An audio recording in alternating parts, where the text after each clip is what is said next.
having the truck on extract mode in the garage just makes it look so massive. Anyway, I just wanted to show an update to a mod that I did.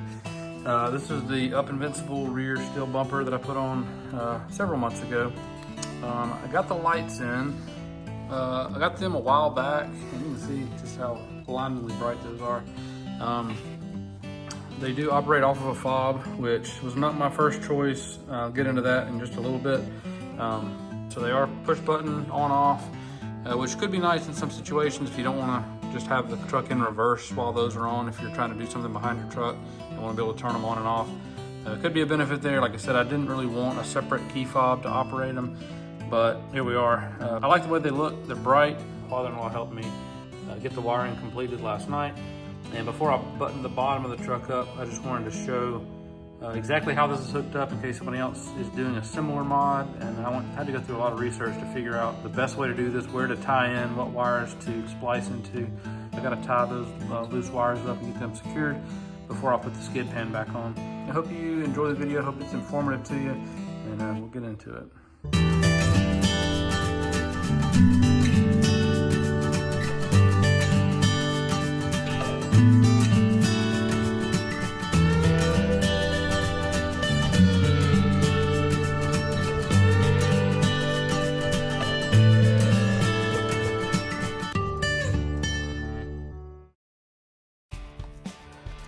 Welcome back to underneath my truck. So I am just underneath the back side of my truck. I've got the rear skid pan removed from this unplugged performance bumper, and you can see the rear aluminum casting right here. Skid pan that connects to the other skid plate that is going to go on over this once I get all the stuff back on. But I just want to show again these connections. So the lights, this is what they look like when they're off. There's a nice dual LED, fits right in that hole nicely. It's also protected, so if you were to come over any kind of heavy brush or hit a tree when you're backing up, they're nice and shielded in there behind this metal. So each light has its own lead line that has its own plug. That way it's kind of nice. You can work on these pigtails, wiring everything in without having to have them permanently connected until you get ready to plug those in. Where I'm tied into, and I'll get into some of the nuance of how I decided to do this. My original thought was that I would tie these lights directly into the reverse, the backup light from a trailer in here, so that whenever I put my truck in reverse, these lights would come on. That was my original thought, because I wanted it to be somewhat integrated and automatic and not have to have a separate button or switch. The reason that I went away from that, and just in case that is what you decided to do, it's this purple wire that is your reverse light. So this wiring harness right here, this bundle of wires is what leads to the 7-pin connector here, standard 7-pin trailer connector. This one also has your 4-pin for your smaller adapters. But anyway, the 7-pin comes these wires. I don't know that every single one of them goes to, because I didn't dig into all of that, but you basically have your left and right blinkers, brake lights. This purple one is your reverse wire, and then your white and black are black is your power, your auxiliary 12-volt DC power wire, and your white is your neutral or your ground. So the reason that I ended up going away from the purple reverse wire is because the truck electronics have enough diagnostics to be able to see current draw through that wire, even when a trailer's not connected. And so it gives you a warning on screen that basically says you've got a short or something, because it sees a power bleed off of that circuit, and it knows that there's no trailer connected because it can see that the other pins are not being powered.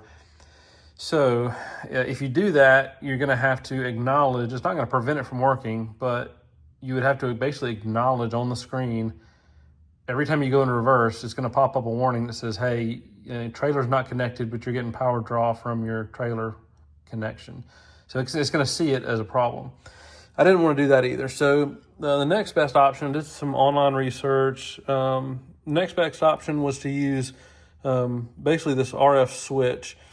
And if you're interested in doing this mod, let's just see if you can read that. It's upside down.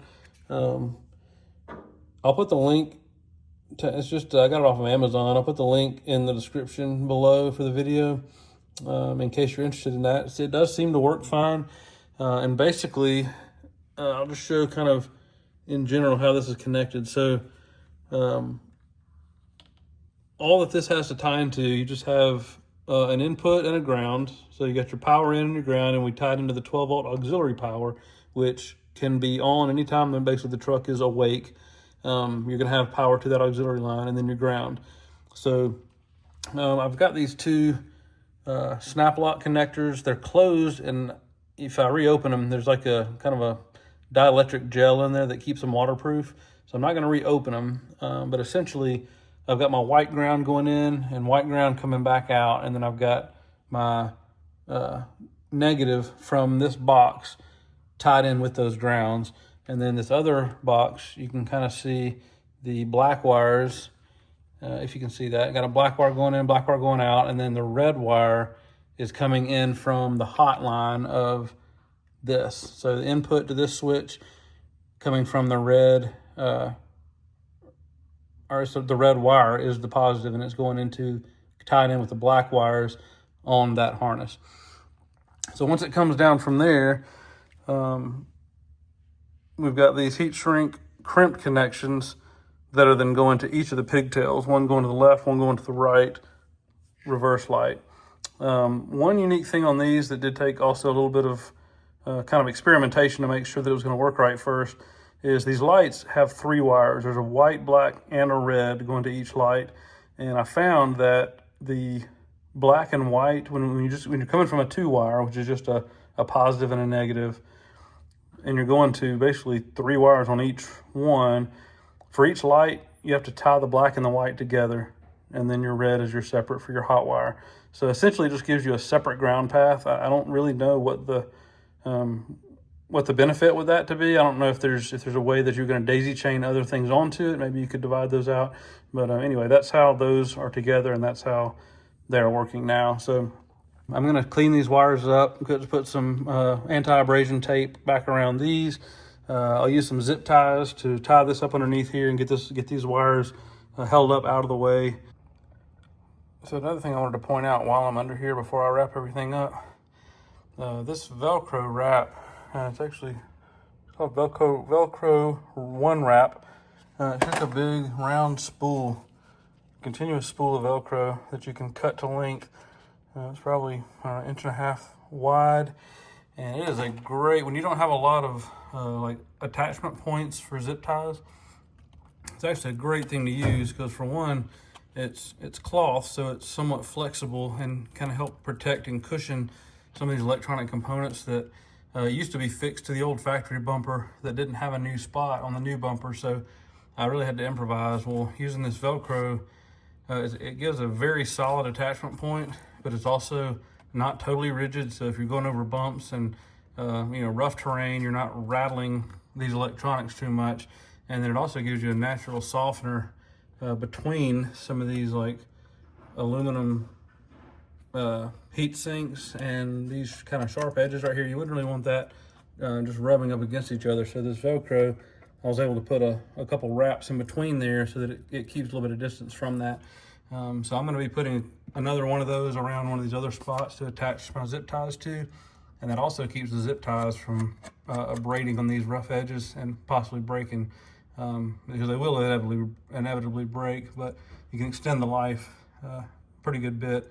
And then, some of these have these stick-on attachment points, which might work, but those will also lose their stickiness after a while. And that Velcro should last a very long time, really until it dry rots. So anyway, I just wanted to point that out, and I'll put a link to the description of that Velcro One Wrap in the video as well.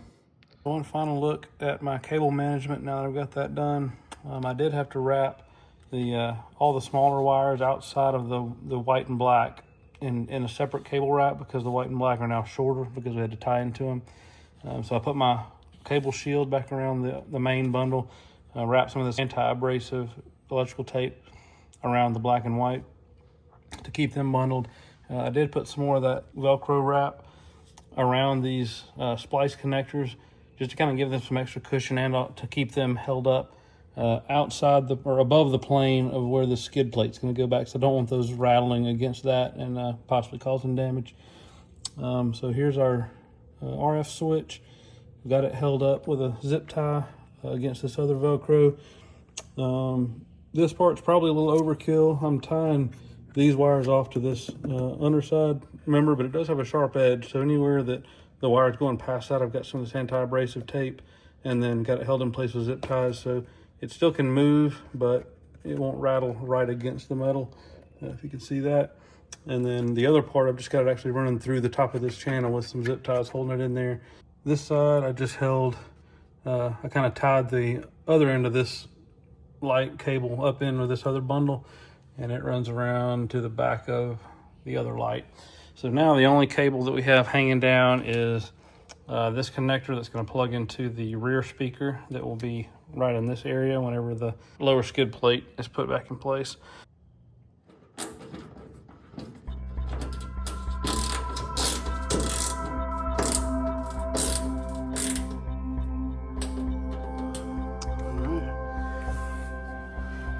There we go. There's a nice clean rear skid pan back on again. We got our backup lights. There we go. I hope you enjoyed the video. I hope it's informative to you. If you would like it and subscribe if you haven't already, that helps more people see it. And we will see you on the next one.